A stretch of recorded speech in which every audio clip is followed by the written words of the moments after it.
Today we're going to be making Lord Woolton's pie, a pie named famously after the then Minister for Food, and is a fantastically versatile dish for getting rid of any leftovers you may happen to have around the house. Got some vegetables going off quick? Bung it in a pie. Meat going off in a jiffy? Bung it in a pie. This is going to be a meatless one here, using just vegetables that I've got laying around.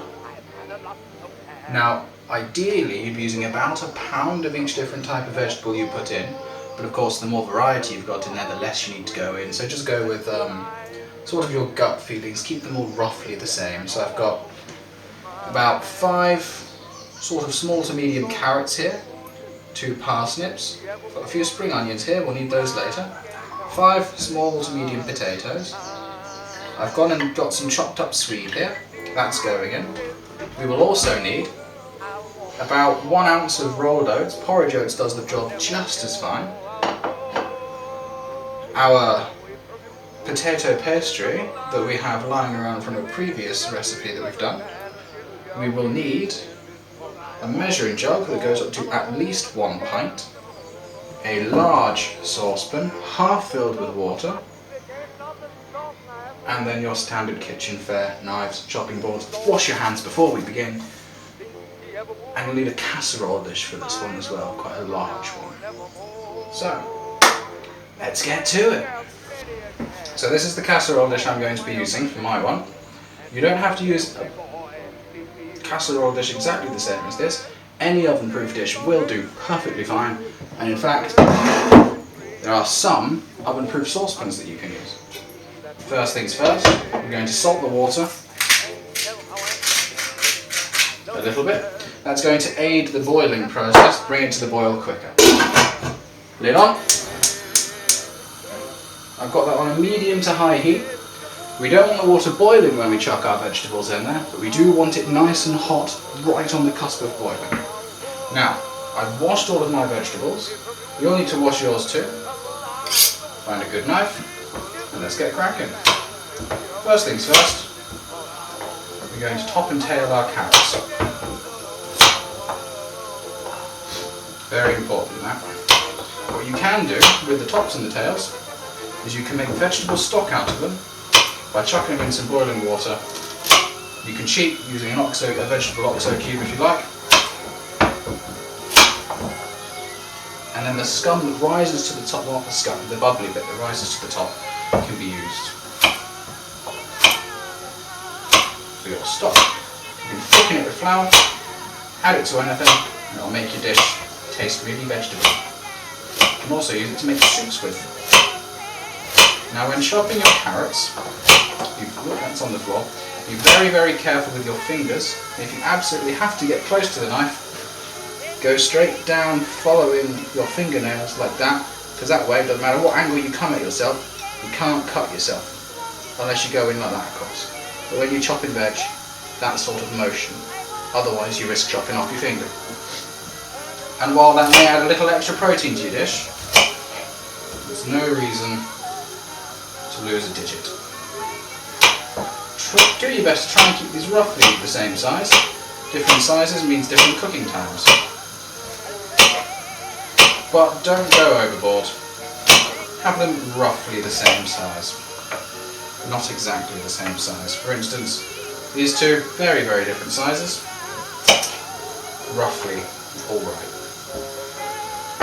Just be nice and rough. At the end of the day, another one on the floor. It's alright. I know my floors are clean, so I'll pick those up and I'll leave those later. I wouldn't recommend that if you've got a dog or another pet in the house, unless you have absolutely very much just cleaned your floors. But that's a chunky one. Cut that out. There we are. Now, to me, looking over at my water, I can see that it's coming to the heat quite quickly. And again, I don't want it boiling when it comes to chucking these in. And note how I'm cutting like down like that with these last bits of vegetables. It's the safest possible way you can chop those vegetables when you get to the end bits. Any big bits, chop enough. And if you need to, remove the lid from your saucepan. Just to give it a little extra time and to give you a little extra time to finish your veg. Now, the spring onions, because we always need a little bit of onion, or a little bit of something that tastes oniony, are really, really good for you when they're raw. So we're not going to be cooking these, and if we were using leeks, we'd do exactly the same thing. We wouldn't really cook them. Regular onions though, bung them in with the rest. Unless you like raw onion, in which case you can chuck it in like that. Vegetables, very, very good for you. Back in the day, it was said that the healthiest women and boys and girls and men were at their peak when they had one raw vegetable a day and one correctly cooked vegetable a day. This, plenty for you. I'm just going to grab a spare plate here so I can move these off of my chopping board to make room for the parsnips. Another one on the floor. I've got quite a few here to be getting on with, so I really don't mind taking a few casualties during the cooking process. They're the expendable bits of carrot. Parsnips, once again, same as the carrots, you're going to want to top and tail them, although the tops of these are a little chunkier than the carrots.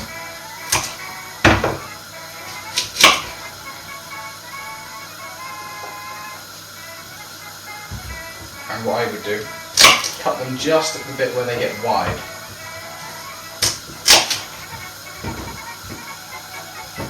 These bits we can cut like we did the carrots. We're going across, chop, chop, chop. Try and keep roughly the same size again, roughly the same size as the carrots if you can. Carrots and parsnips have very, very, very similar cooking times. I'm going to chuck these on with the carrots. Chop, chop, chop, chop, chop, chop, chop, chop, and chop. That's it. Brilliant. Again, I'm just going to add these to the rest of my carrots, just so I've got a bit of space on the top. And these bits,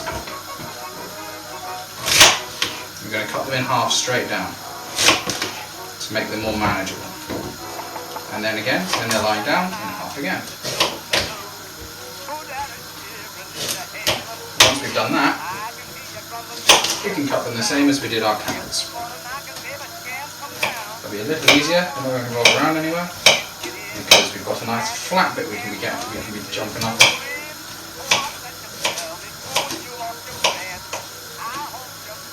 Straight to the side.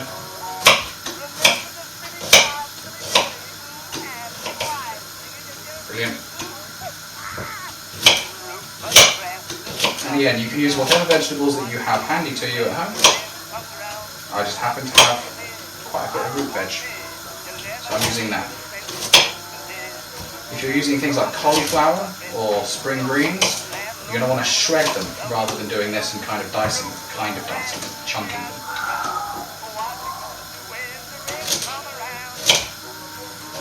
If you're using things like broccoli,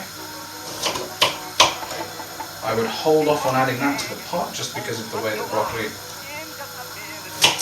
kind of cooks. It's a very, very fragile vegetable, is broccoli. You can lose the vitamins very, very easily. So if you're doing broccoli, I'd add that in when I add in the spring onions. Otherwise, roughly hewn, that seems good to me. Now, I've been using little plates, so I've run out of room on my carroty one. I'm just going to transfer all of these bits of parsnip to a new plate. But that's fine. It doesn't matter. It's a bit extra washing up. But at the end of the day, it doesn't really matter. And with the potatoes, if you've got a little potato like this,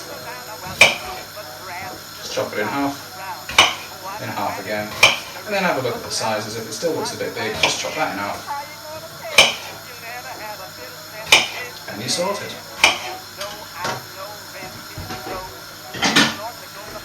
Start as you mean to go on. Okay, loads of plates. You could, if you wanted to, just have one big mixing bowl and chuck it all in together. I'm just doing this to keep my vegetables separate. I don't know. That's just how I like to cook. And cooking's a very personal affair. It can be very personal. Just do what you like to do.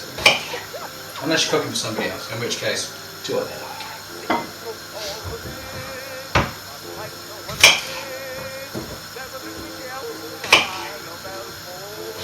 This dish, nice and easy. Most of the time, this dish takes is in this phase here, just the chopping up of all of the many vegetables. Of course, generally speaking, the more veg the healthier. Not always the case.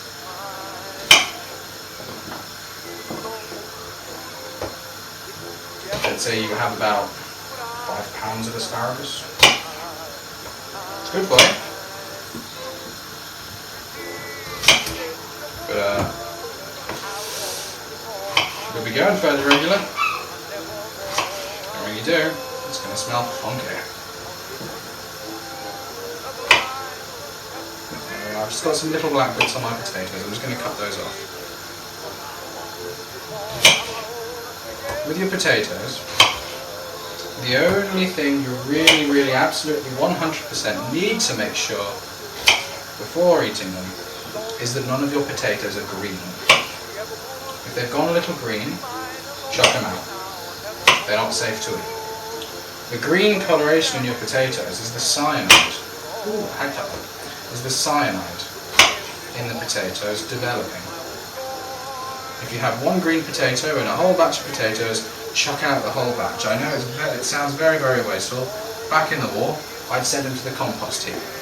We're not in the war anymore, so you can either compost them yourself or just chuck them out. They're not safe for consumption if they're green, or if they're blighted, but you'll know if they're blighted, they'll stink. Little black bits are fine, but I like to cut them off anyway. Just because I have been known to be very picky eater as well. We're just cutting off the bulbs of these spring onions. Going right at the top, just the darkest bits. Just going to get rid of those.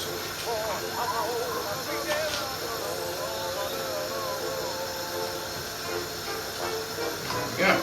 Those are ready for later. I'll chop them up a little. Yes, I'll chop them up a little later, because right now I can see my water and it's starting to come to the boil.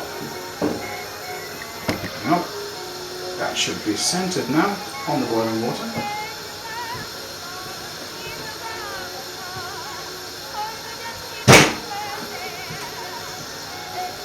Now that we're centered, we're just going to dump our vegetables in one by one.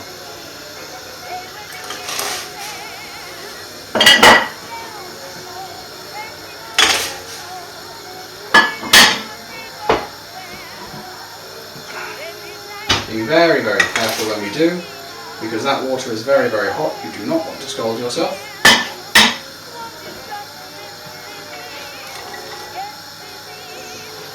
There we go.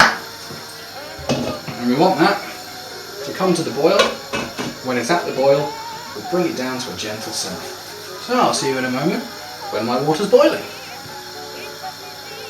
Now it's very important to note that while I'm doing this, I'm clearing everything away as well as I go.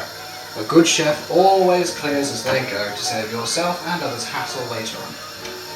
So I'm taking this time to pick up everything off of the floor, to pop our plates, our dishes, whatever we've been using in the dishwasher, start washing them by hand. We should have, I don't know, about 15-20 minutes total time. Plenty of time to be kicking back and getting ready for the next stage. Here we are, and now my pot is boiling beautifully. Just taking you out to 4. Now we can see there are lots of bubbles around the top and the edges. It's bubbling really quite nicely. A fantastic little boil for it to come to. However, we don't want to blitz all of the vitamins and minerals out of our vegetables, which is what's going to happen if we don't turn it down to a nice gentle simmer now. What's going to happen with the simmer is you'll see the vegetables all bubbling up to the surface and bouncing around really started to play with one another in this little pot. Fantastic. Now that is a lot gentler. You've still got the bubbles coming to the surface, so we know it's still kind of boiling, but it's not a proper roiling boil. We're not threatening to bubble over here. If I didn't have those little bubbles popping to the surface, I'd pop the lid back on my pot now to retain the heat, but I don't need to do that with this. It's doing it itself quite nicely. So a nice low gentle heat until the vegetables are cooked and tender, and that's going to take between 12 and 15 minutes usually. And again, it's very important that you never leave this unattended while it's cooking. I know, it sounds counterintuitive. What if I need to go grab a book or something from the other room? Surely a few seconds. It's perfectly fine, but... well, that's your call to make, but... I like to make sure I've got everything with me what I need while I'm waiting for my stuff to cook before I start cooking. Because that way I'm not even risking 2 or 3 seconds while I run into another room to grab a book or my tablet to pop music on or what have you. But this gentle simmer is perfect. That's exactly what we're after. In fact, while I'm waiting, this is a perfect time for me to make some vegetable extract or some vegetable stock for the next step. Now we could do this by boiling up some of our odds and ends from our previous batch of vegetables, the tops and tails of the carrots, the parsnips, etc. Or we could be real cheeky and cheap and just use the vegetable oxo cube. To do that, about 190 ml roughly of boiling water, sprinkle this into it, stir it up nice until it's nice and thick, sorted. Vegetable stock. So I'm going to be doing that while I'm waiting for that. Perfect. When measuring out liquids into jugs, pop it on a stable surface and bring yourself down to eye level with the level of the water for an accurate measurement. Little trick I learned from my chemistry studies. I'm just squeezing the tops and the sides of this, nice and gentle, in a circle pattern, until I'm sure it's all nice and broken up. Tear down the edge, don't want the foil going in, and in it goes.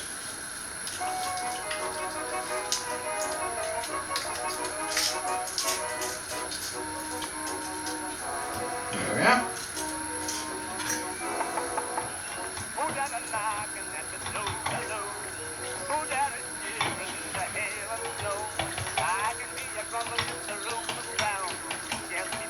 Stirring with my fork, don't need to use a spoon for this.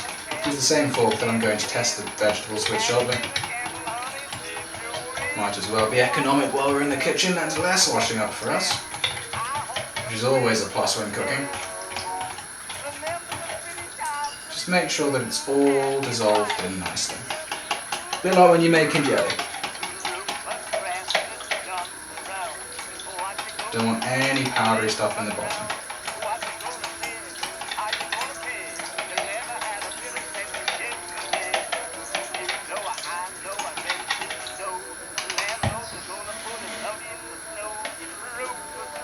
No, still got some. Do be careful though. This is boiling water. It's still steamy, it's still hot, and it'll still scald you if you let it. So, while you're stirring, don't get too aggressive. Because if it splashes up and catches your finger, you'll be effing and blinding like the rest of us.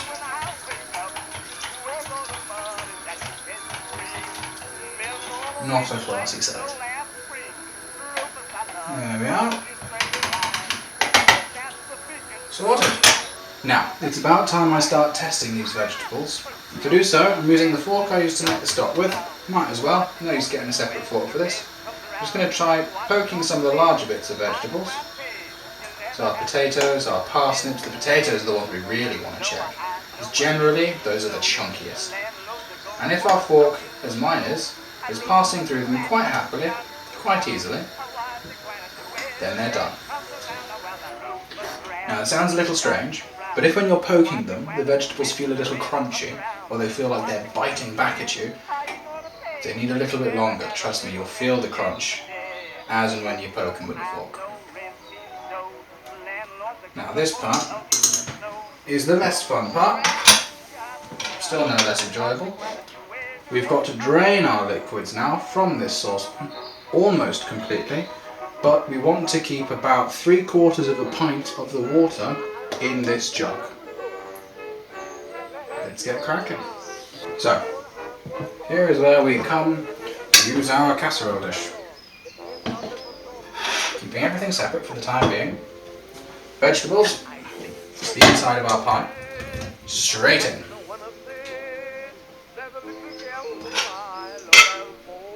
Use our fork to get any of the stray bits out that don't want to come out.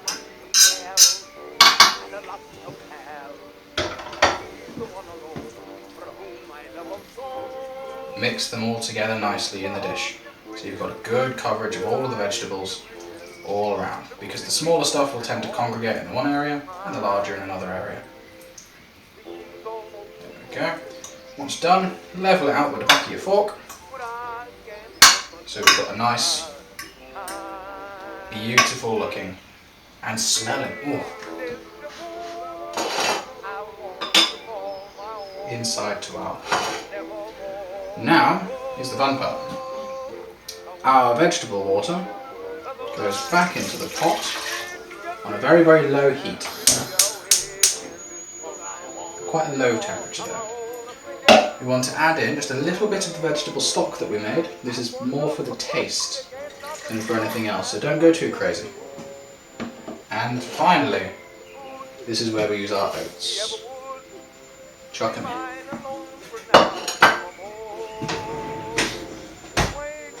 Now, I'm going to use a wooden spoon. You can use your fork. It's going to mix it all together. It's going to start cooking very, very shortly. And we're looking for it to thicken now. Once it's a little thicker, we'll add it in, pop it in with the rest of the stuff in the pie, and that's going to then form a really, really nice sauce when the whole pie has come together. So, once my pot starts bubbling a little bit, I'll show you what a thicker sauce looks like. So now it's really, really bubbling. There's really, really not a lot of liquid left. But it's still semi-liquid. You can really see the sauce beneath. So I'd say that's nice and heat off. This is the point where we now pour it over the rest of our vegetables, sprinkle over the spring onions, and we're almost done.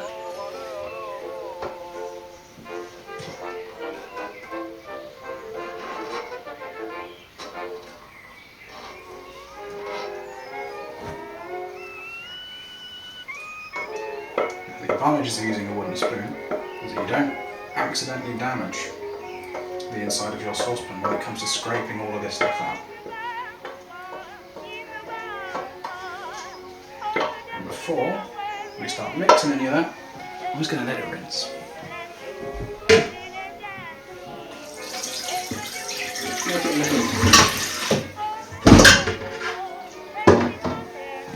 That'll make it a lot easier for me when it comes to doing the washing up.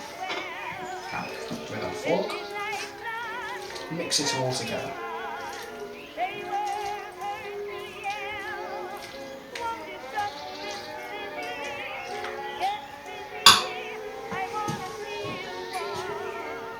Sprinkle in our onions.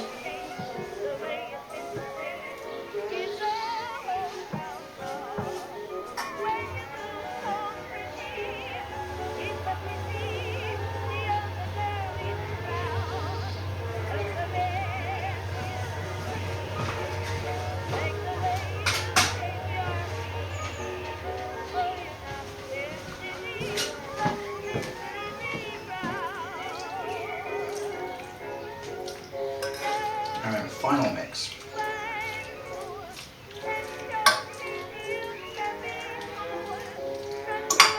Beautiful. Now you can top this with regular mashed potato. You can top it with regular short crust pastry. We're going to use potato pastry that we've had lying around since the last time we made that.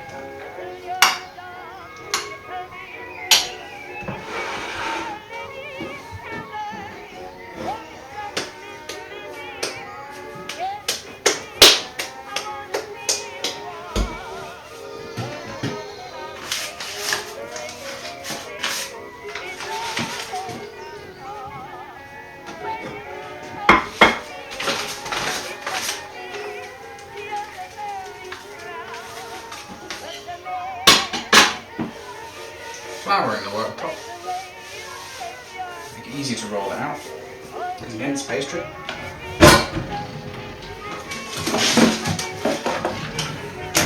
To act exactly like a pastry.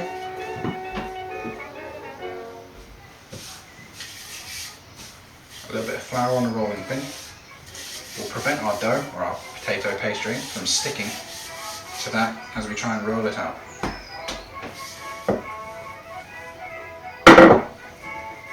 Now,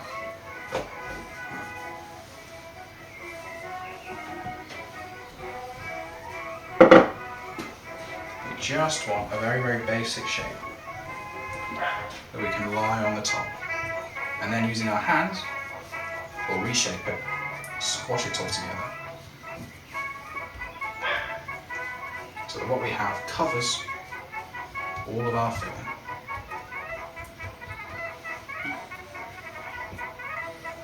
Don't worry too much about cracks or gaps or things poking through.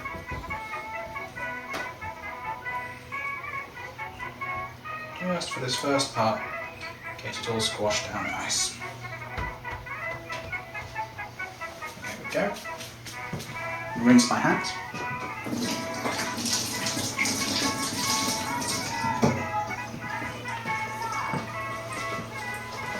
Now there's a lot of flour on the top there.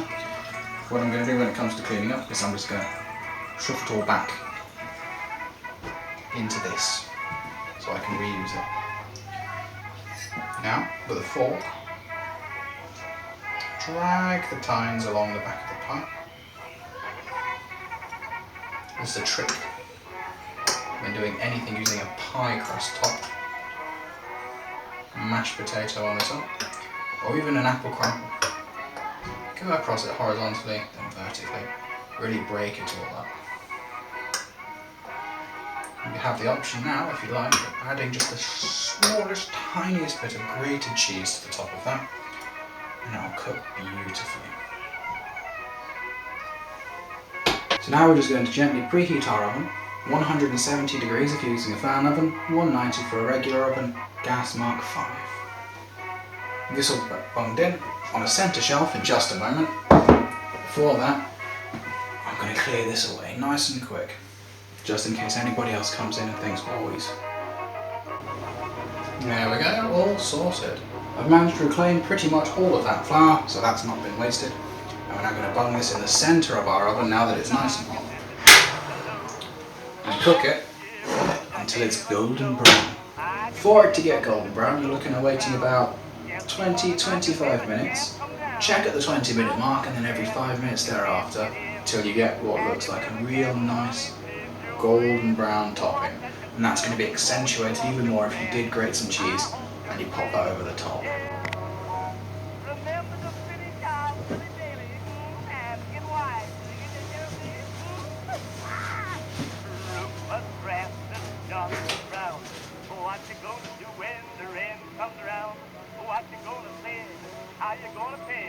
There we are. So after about 32 minutes, my pie seems ready. Whoa, that smells good. There we go. Beautiful.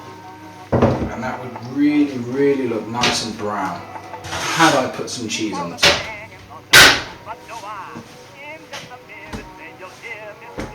And there we have it. Now this is quite a large pie here.